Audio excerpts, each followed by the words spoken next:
하나님이 잠시 멈추게 하실 때 그 침묵엔 이유가 있습니다. 사랑하는 여러분, 은혜와 평강이 함께 하시길 축복합니다. 왜 자꾸 모든 게 멈추는 걸까요? 계획했던 일이 진행되지 않고, 기도했던 것에 응답이 없고, 관계도 사업도 모든 것이 막혀버린 것 같을 때가 있습니다. 발버둥 쳐도 앞으로 나아가지 못하고, 아무리 애를 써도 제자리인 것 같습니다. 그럴 때 우리는 좌절합니다. 왜 이렇게 안 되는 걸까? 하나님, 제가 뭘 잘못한 건가요?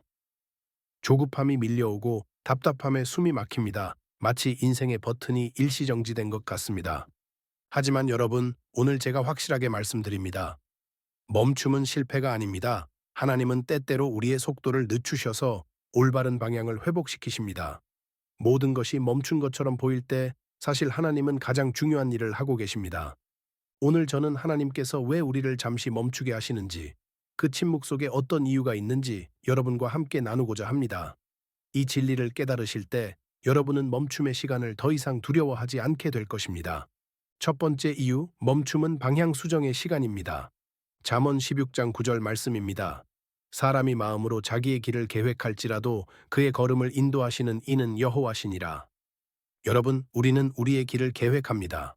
어디로 갈지, 무엇을 할지, 어떻게 살지 계획을 세웁니다.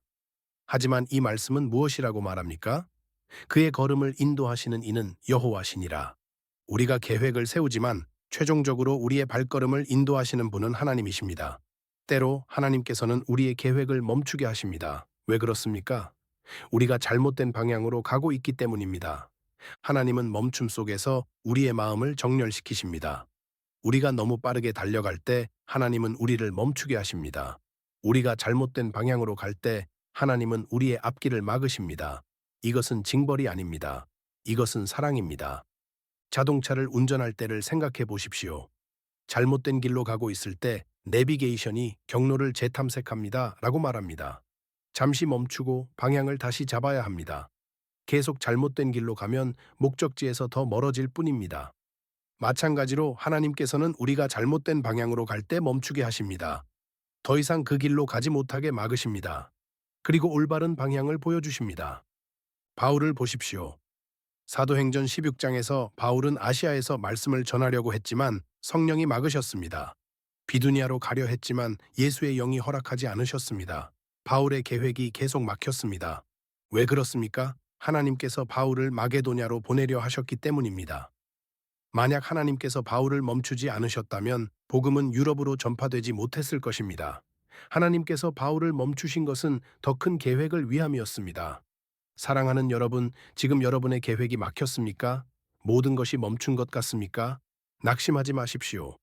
하나님께서 여러분의 방향을 재조정하고 계십니다. 더 좋은 길로 인도하기 위해 잠시 멈추게 하시는 것입니다.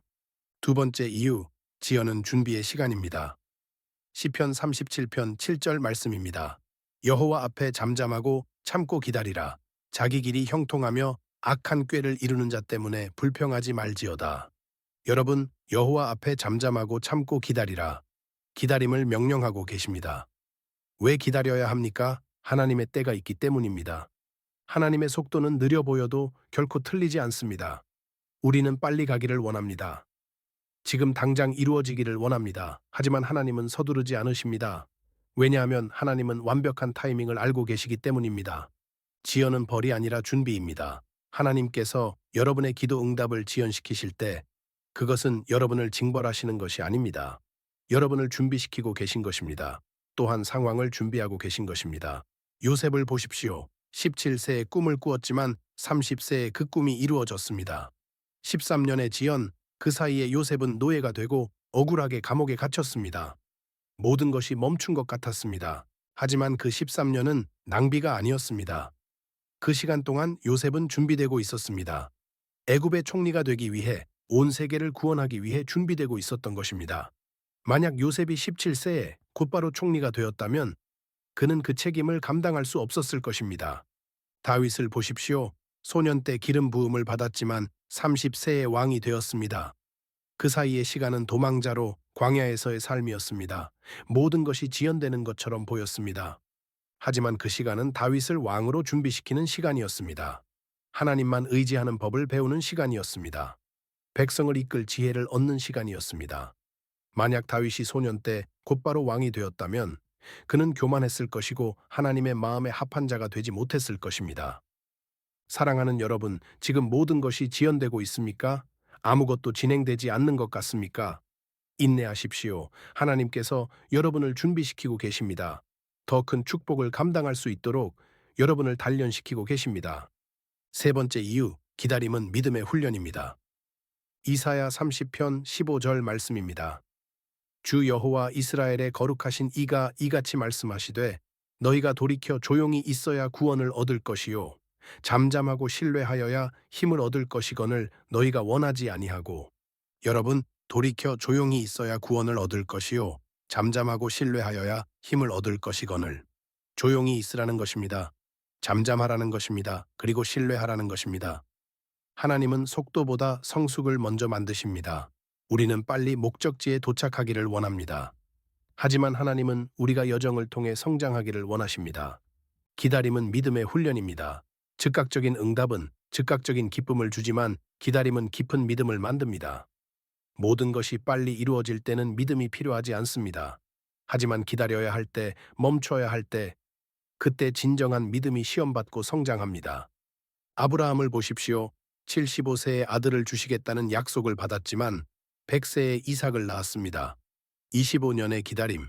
그 긴 시간 동안 아브라함의 믿음은 시험받았고 단련되었고 성숙해졌습니다. 만약 하나님께서 즉시 이삭을 주셨다면 아브라함은 믿음의 조상이 되지 못했을 것입니다. 25년의 기다림이 아브라함을 믿음의 조상으로 만든 것입니다. 히브리서 10장 36절에서 이렇게 말합니다. 너희에게 인내가 필요함은 너희가 하나님의 뜻을 행한 후에 약속하신 것을 받기 위함이라. 인내가 필요하다고 했습니다. 왜 필요합니까? 약속을 받기 위해서입니다. 하나님의 약속은 즉시 오지 않습니다. 기다림이 필요합니다. 인내가 필요합니다.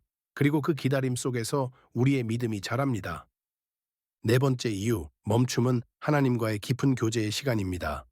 사랑하는 여러분, 우리가 바쁘게 달려갈 때 우리는 하나님을 잊어버리기 쉽습니다.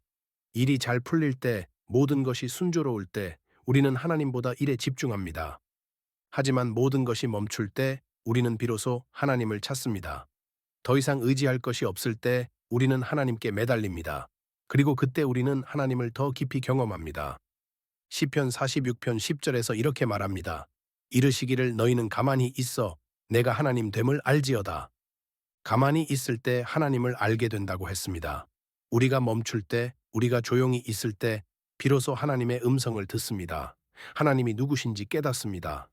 엘리야를 보십시오. 바쁘게 사역하고 큰 능력을 행하던 엘리야가 지쳐서 쓰러졌습니다. 모든 것이 멈췄습니다. 그리고 동굴에 들어가 있을 때 하나님께서 찾아오셨습니다. 하나님은 크고 강한 바람 가운데 계시지 않았습니다. 지진 가운데도 불 가운데도 계시지 않았습니다. 하나님은 세미한 음성으로 말씀하셨습니다. 엘리야가 멈췄을 때, 조용해졌을 때 그는 하나님의 음성을 들었습니다. 사랑하는 여러분, 하나님께서 여러분을 멈추게 하실 때 그것은 여러분과 깊이 교제하기를 원하시는 초대입니다.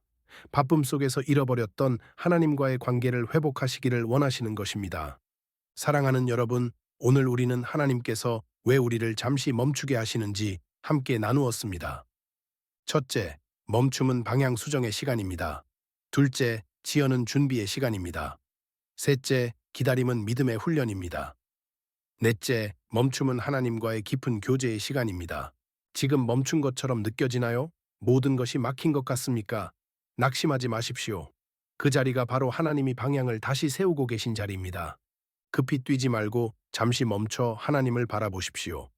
조급하게 앞으로 나아가려 하지 말고 하나님의 음성에 귀 기울이십시오. 하나님께서 무엇을 말씀하시는지, 하나님께서 어디로 인도하시는지 분별하십시오. 그분의 멈춤의 이유 속에 다음 축복의 길이 준비되어 있습니다. 지금 보이지 않아도 하나님은 여러분을 위해 완벽한 길을 예비하고 계십니다. 하나님께서 여러분의 멈춤의 시간을 축복하시길 축복합니다. 기다림의 시간이 낭비가 아니라 준비의 시간이 되시길 축복합니다. 지연된 응답이 더 큰 축복으로 여러분께 임하시길 축복합니다. 그리고 머지않아 여러분이 고백하게 되시길 축복합니다. 하나님께서 나를 멈추게 하신 그 시간이 가장 큰 축복이었구나. 그때 하나님께서 나의 방향을 바로잡아 주셨구나. 그 멈춤이 없었다면 나는 잘못된 길로 계속 갔을 것이구나. 하나님께서 여러분과 늘 함께 하시며 여러분의 모든 발걸음을 완벽하게 인도하실 것입니다. 멈추십시오. 기다리십시오. 신뢰하십시오. 하나님은 일하고 계십니다. 지금 이 순간에도 모든 것이 멈춘 것 같아 답답해하고 계신 분들이 계십니까? 어떤 일이 막혀서 힘들어하고 계신지 댓글로 나눠주십시오. 제가 여러분과 함께 기도하겠습니다. 그리고 과거의 멈춤의 시간을 지나며 하나님의 완벽한 인도하심을 경험하셨던 분들도 간증을 나눠주십시오. 여러분의 경험이 지금 멈춤 속에 있는 누군가에게 큰 소망이 될 것입니다. 오늘 나눈 진리 중에서 여러분에게 가장 위로가 되는 말씀이 무엇인지도 함께 나눠주십시오. 우리가 서로의 믿음을 격려하고 함께 하나님의 때를 기다리는 아름다운 공동체가 되길 소망합니다. 이 메시지가 여러분에게 도움이 되었다면 구독 버튼을 눌러주시고 알림 설정도 켜주시기 바랍니다. 멈춤의 시간마다 하나님의 말씀으로 여러분을 위로하고 세워드리겠습니다. 하나님이 잠시 멈추게 하실 때 그 침묵엔 이유가 있습니다. 신뢰하십시오. 주님의 이름으로 축복합니다. 아멘.